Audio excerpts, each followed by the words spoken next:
Bon, c'est une vidéo là pour tous les sous-hommes là qui n'arrêtent pas de jouer les victimes. J'arrive pas à trouver du travail. Moi, je vais te dire, j'avais une formation de 4 jours à faire pour reprendre le travail. C'était 2 ans de chômage. J'appelle quelques centres, ils n'étaient pas finançables avec les points CPF. J'ai 3 000 € de points CPF. J'appelle le Greta Anonyme qui me dit ah ben nous on fait pas. Par contre, on a une formation qui est payée par la commune qui dure 2 mois et au bout des 2 mois, vous avez votre GWO. Donc moi je réfléchis, je dis ok, j'y vais. Tac, je trace, sac à dos devant, sac à dos derrière. Je prends le train, j'arrive à Nîmes. La journée, j'allais au centre. Je petit déjeuner à la Croix-Rouge. Je déjeunais à la Croix-Rouge et je dînais à la Croix-Rouge. J'avais pas une thune. Donc j'avais 150 balles en poche. Pour 50 €, j'ai pu m'inscrire dans une salle de muscu. Du coup, je pouvais prendre la douche tous les jours. Je faisais ma petite heure de muscu. Je courais un petit peu. Et voilà, douche chaude. Ça fermait à 23 h. Donc je restais au chaud jusqu'à 23 h. Et après, c'était parti. J'enchaînais pour la nuit, quoi. J'avais un pauvre sac de couchage d'été.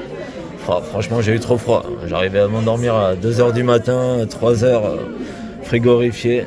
Puis je m'en réveillais le matin à 5 h du matin à cause des voitures qui commençaient à rouler, quoi. Bref. J'ai fait ça pendant un mois. Au bout d'un mois, il me demande mais vous habitez loin quand même vous dormez où? Ben là, je lui montre mes sacs. Je lui dis ben, dans mon 2 étoiles, autant d'étoiles que de sacs. Il me dit non mais sérieux, vous dormez dehors? Mais vous avez toujours le sourire, vous êtes à l'heure? Évidemment que je suis à l'heure. À partir de 5 h du matin, je dormais pas. Il me tardait qu'une chose, c'est que le centre il ouvre, quoi, pour que je puisse me mettre au chaud. Tu vois. Donc du coup, ils m'ont trouvé une chambre. Les 3 dernières semaines, je les ai passées dans une chambre. Mais j'étais prêt dans ma tête à passer 2 mois dans la rue, tu comprends? Avec mon sac à dos. Tu sais, je suis allé une nuit à la Croix-Rouge, mais comme c'était la jungle, mais des sauvages, je dis ouais vas-y, moi je préfère dormir dehors. T'allais dans les chiottes le matin, c'était des bénévoles, t'allais dans les chiottes le matin, au bout déjà d'une demi-heure, il y avait de la merde étalée sur les murs. C'est pas fait exprès ça? Putain, vous respectez personne, bande de merde, et vous voulez qu'on vous respecte.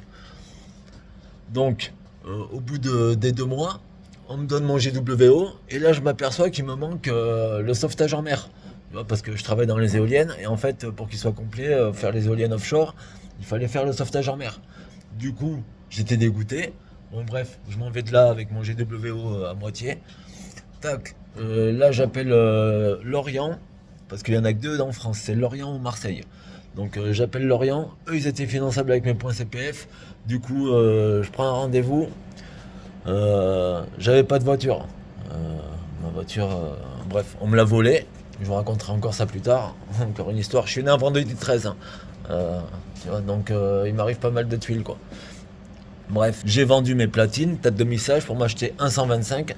Et je suis monté à Lorient en 125. C'était au mois de novembre. J'avais pas d'habit de moto, pas de gants de moto. Je suis parti à 17 h. J'avais rendez-vous le lendemain à 13 h. Je suis parti. J'ai roulé toute la nuit sous la pluie, sous le froid, sur l'autoroute. Je m'arrêtais à chaque station. Euh, les, les trucs, les souffleries pour sécher les mains, là, après que vous êtes lavé les mains. Je me réchauffais à ça. Je restais là, j'étais blotti contre ça, j'étais frigorifié. Je reprenais la route, mais au bout de 5 minutes, j'étais déjà tout mouillé, j'avais froid. Bref, j'ai fait ce cirque toute la nuit. Je me suis arrêté à toutes les stations. À 10 h du matin, je m'arrête une dernière fois, je me réchauffe les mains. Et là, je veux démarrer la moto, et putain, la moto, elle démarre pas, quoi. L'assistance, c'était mort, en fait. Dans 3 heures, j'avais mon stage. Donc, je planque la moto.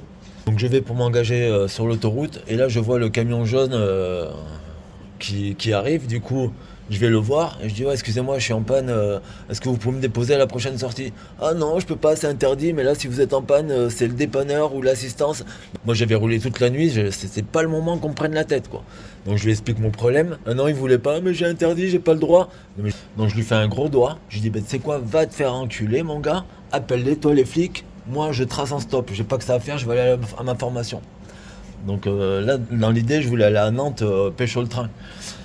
Et je commence à taper le pouce, et cet abruti, il roulait au pas derrière moi, décalé entre la voie d'arrêt d'urgence et sur l'autoroute, quoi.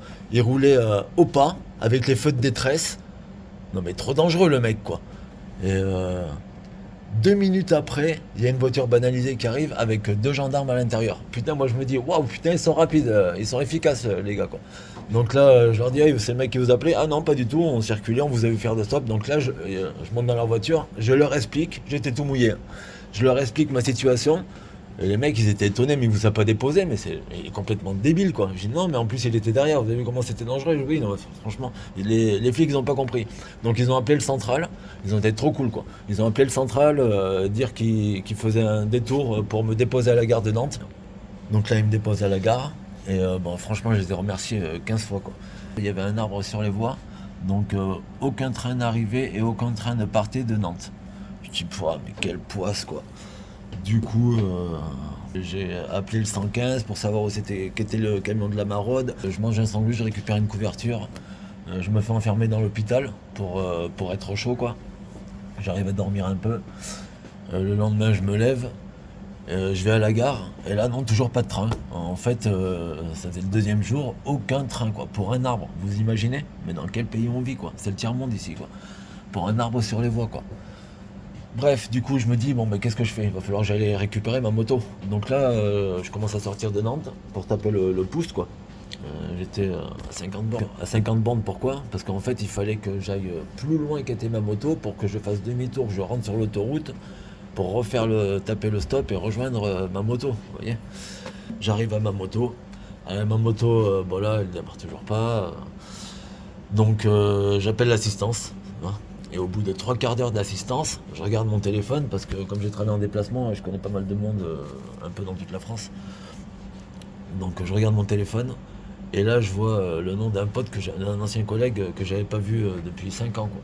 Je dis, ah bah, je raccroche, je l'appelle, ouais Francky, comment ça va et tout. Il me dit, ah, comment tu vas, Adid et tout. Et du coup, le mec il est venu me chercher. Il faisait du vide maison, donc j'ai retardé ma formation. Entre temps, j'ai pu la retarder 15 jours plus tard. J'ai travaillé pour lui en fait pendant 15 jours. On est allé chercher ma moto. Du coup, j'ai gagné un peu de thunes pour pouvoir réparer ma moto. Je suis allé à ma formation à Lorient. Je suis revenu chez. Et après, je suis reparti, je suis redescendu. Je suis arrivé le 24 au soir à 20h, 21h pour manger avec mes parents, enfin avec ma mère et mon beau-père pour le soir de Noël. Voilà. Si vous êtes capable de faire ça, vous êtes capable de tout faire.